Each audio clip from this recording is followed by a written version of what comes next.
আসসালামু আলাইকুম। Real village cooking চ্যানেলে সবাইকে ওয়েলকাম জানাচ্ছি। আজকে আমি বানাবো খুবই মজাদার এবং টেস্টি গাজরের পায়েস রেসিপি। বানানো খুবই সহজ। এখানে আমি নিয়েছি আতপ চাল 3 চামচের মতো নিয়েছি। আমি এটাকে ভিজিয়ে রেখেছিলাম 10 মিনিট, ভালো করে ধুয়ে পরিষ্কার করে নিয়েছি। এখান থেকে আমি 1.5 চামচের মতো তুলে রাখছি আলাদা করে, আর বাকিটা আমি মিক্সিতে মিহি করে নিচ্ছি, একটু দরদরা মতো করে নেব। এবার এইরকম ঠিক আমি এইরকম করে নিয়েছি, ভাঙা ভাঙা মতো। এবার আলাদা করে যেটা তুলে রেখেছিলাম সেটা দিয়ে দিচ্ছি, আর দিয়ে দিচ্ছি কাজু 10-12টার মতো। এখানে দিয়ে দিচ্ছি আমি দুধ 4 টেবিল চামচের মতো দুধ দিয়ে দিলাম। এটাকেও আমি ভালোভাবে পেস্ট করে নেব। ঠিক এইরকম দেখুন, খুব ভালোভাবে পেস্ট করে নিয়েছি। এইভাবে করলে যে পায়েসটার মধ্যে খুবই স্বাদ ভালো আসবে, খেতে খুবই ভালো লাগবে। এখানে আমি 1 লিটার দুধ নিয়ে নিয়েছি, আমি ভালো করে জাল দিয়ে নিয়েছি। এখানে দুধটা ভালোভাবে আমি ফুটিয়ে নেব। যখন দুধের মধ্যে বলক চলে আসবে ঠিক সেই পর্যায়ে আমি দিয়ে দিচ্ছি গাজর। আমি এখানে 2টো গাজর নিয়ে এইভাবে গ্রেট করে নিয়েছি।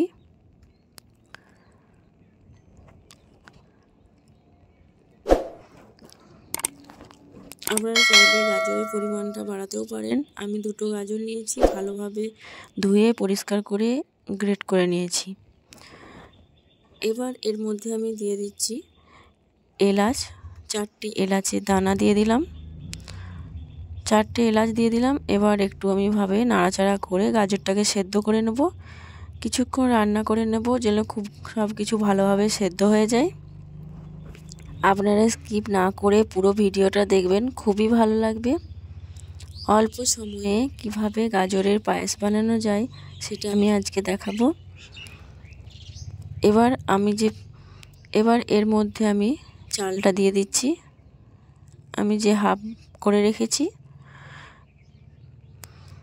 চালটা দিয়ে আবারও কিছুক্ষণ রান্না করে নেব। চালটা সেদ্ধ হয়ে যাক ভালোভাবে, ততক্ষণ আমি রান্না করে নেব।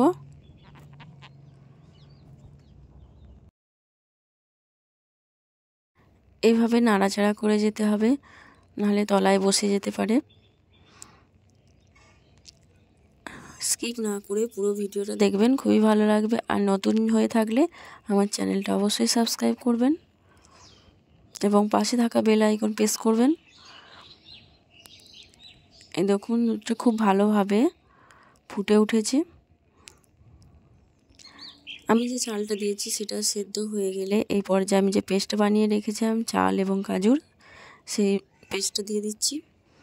এটা দেওয়ার ফলে এর যে পায়েসের স্বাদটা আবার দ্বিগুণ হয়ে যাবে। একটু নাড়াচাড়া করে ভালোভাবে মিশিয়ে নেব, আবার কিছুক্ষণ রান্না করে নেব।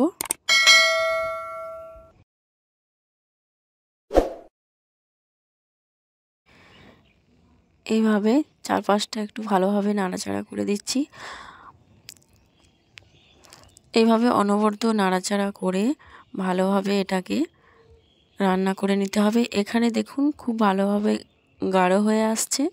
এই পর্যায়ে আমি দিয়ে দেবো 1 প্যাকেট গুঁড়ো দুধ। গুঁড়ো দুধটা আমি গুলে নিচ্ছি আলাদা করে, গুলে এবার পায়েসের মধ্যে দিয়ে দিচ্ছি। এই গুঁড়ো দুধের কারণে আবারও টেস্টের দ্বিগুণ হয়ে গেল, কারণ এটা যখন খাবেন খেলে মুখের মধ্যে যে একটা রাবড়ি ভাব, একটা ক্রিমি ক্রিমি ভাব, সেটা খেতে খুবই ভালো লাগবে। একবার খেলেই বুঝতে পারবেন যে এটা কতটা টেস্টি। এবার দেখুন টেক্সচারটা। এই পর্যায়ে আমি এখানে দিয়ে দিচ্ছি চিনি। আমি এখানে দিয়ে দিচ্ছি 4 টেবিল চামচের মতো চিনি দিয়েছি। আপনারা মিষ্টিটা বেশি খেতে পছন্দ করলে চিনির পরিমাণটা একটু বাড়িয়ে বা কমিয়েও দিতে পারেন। এবার কিছুক্ষণ এটাকে আমি 2 মিনিট রান্না করে নেব। 2 মিনিট নাড়াচাড়া করে রান্না করে নিচ্ছি। চিনিটা জাস্ট গলে যাবে।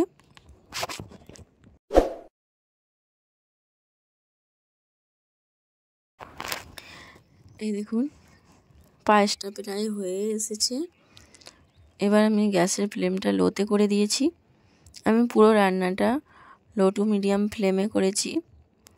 এই পর্যায়ে এসে আমি গ্যাসের ফ্লেমটাকে লোয়ে করেছি। এই দেখুন টেক্সচারটা দেখাচ্ছি, ক্রিমি ক্রিমি ভাব আর খেতে খুবই টেস্টি ইয়ামি একটা রেসিপি।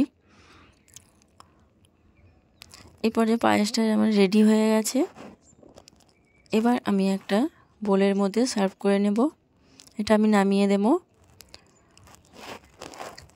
এরকম একটা পাত্র নিয়ে নিয়েছি, এর মধ্যে আমি সার্ভ করে নিচ্ছি। খেতে খুবই টেস্টি একটা রেসিপি। এইভাবে আপনারা পায়েস বানালে বাড়ির সকলেই পছন্দ করবে। আর বাড়িতে কোনো গেস্ট এলে আগের থেকে বানিয়ে রেখে দিতে পারেন। এইভাবে বাচ্চারা তো খুবই পছন্দ করবে। একটা লোভনীয় রেসিপি। আমি এর উপর থেকে কিছু ড্রাই ফ্রুট দিয়ে দিচ্ছি কাজু, আমন্ড। আপনারা চাইলে আবারও কিছু ড্রাই ফ্রুট অ্যাড করতে পারেন। তবে আমার এই রেসিপি আপনাদের কেমন লাগলো অবশ্যই কমেন্টে জানাবেন। ভালো লাগলে চ্যানেলটা সাবস্ক্রাইব করবেন আবারও নতুন নতুন রেসিপি পাওয়ার জন্য। তাহলে দেখলেন তো কত অল্প সময়ের মধ্যে এই রেসিপি বানিয়ে নেওয়া যায়। তাহলে ঝটপট দেরি না করে আপনারাও বাড়িতে একবার ট্রাই করে দেখবেন, খুবই ভালো লাগবে। একবার বানালে মন ভরবে না, বারবার বানাতে ইচ্ছা করবে এবং খেতেও ইচ্ছা করবে আর খুবই প্রশংসা পাবেন। এই দেখুন আমি আপনাদেরকে দেখাচ্ছি কতটা ইয়ামি এবং ক্রিমি ভাব, খুবই লোভনীয়। আপনারা যদি আমার চ্যানেলে নতুন হয়ে থাকেন চ্যানেলটা অবশ্যই সাবস্ক্রাইব করবেন এবং পাশে থাকা বেল আইকন প্রেস করবেন। আপনারা একবার বাড়িতে ট্রাই করে দেখবেন, খেতে খুবই ভালো লাগবে। তাহলে আজকের এই রেসিপি এখানেই শেষ করছি।